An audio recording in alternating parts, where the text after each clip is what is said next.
에베소서의 저자는 바울입니다. 에베소서는 바울이 옥중에서 보낸 서신입니다. 에베소서가 쓰여진 때는 로마의 통치 하에 여러 교회가 통합된 때였습니다. 그러나 그 교회들이 모두 일치를 이루지 못했습니다. 때문에 그 안에서 많은 갈등이 일었습니다.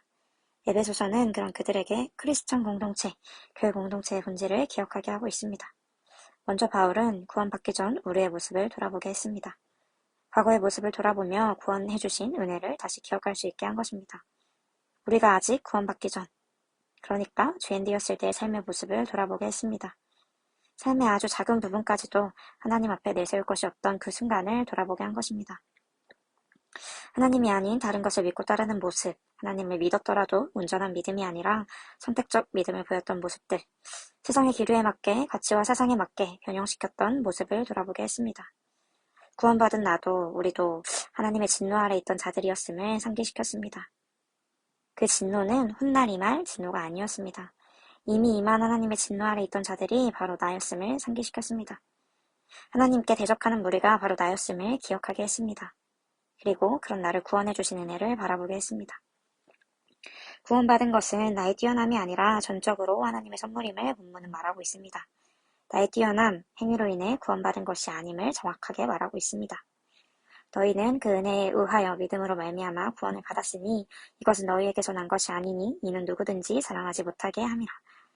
그 사실을 정확하게 말씀하시는 이유는 우리가 그 사랑과 은혜를 잊지 않도록 하기 위해서입니다. 구원받은 우리는 예수님과 연합된 자라는 것을 기억해야 합니다. 하나님께서는 우리를 그리스도와 함께 살리셨고 함께 일으키셨고 함께 앉히셨습니다. 예수님께서는 단 한 번도 하나님이 아닌 다른 것을 진리로 말씀하신 적이 없습니다. 단 한 번도 하나님의 일이 아닌 다른 일에 당신을 주장하시지도 능력을 사용하신 적이 없습니다. 그리고 무엇보다도 하나님이 하신 것처럼 우리를 사랑하셨습니다. 하나님을 믿고 예수님을 사랑한다고 모인 공동체가 하나 되지 못하는 이유가 무엇일까요?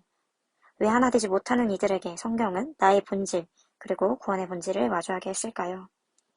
우리는 예수님이 하신 것처럼 진리를 옳게 분별하여 따라야 합니다. 예수님이 하신 것처럼 하나님의 일에 힘써야 합니다. 그리고 예수님이 하신 것처럼 서로 사랑해야 합니다. 그렇게 한다면 서로 하나 되지 못하고 나의 것을 주장하며 갈등을 일으키는 일은 없을 것입니다. 그것이 예수님의 몸된 믿는 공동체가 나아가야 할 방향입니다. 그리고 공동체를 구성하는 한 사람인 내가 먼저 해야 하는 일입니다.